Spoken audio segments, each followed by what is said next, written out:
You searched how to buy shares of Educational Development Corp., a company that publishes and distributes educational and children's books and materials. It trades on NASDAQ under the ticker EDUC. This video is educational only and is not financial advice. To buy shares, you need a broker account.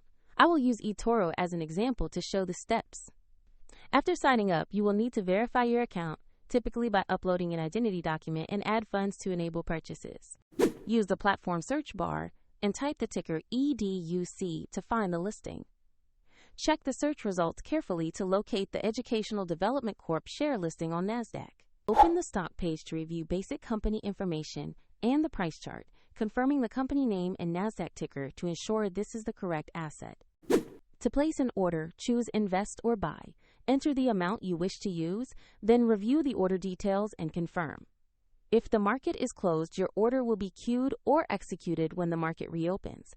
And if your funds are insufficient, the platform will prompt you to add more before confirming. Once filled, your position will appear in the portfolio and you can monitor it there. For convenience, the eToro link is available in the video description.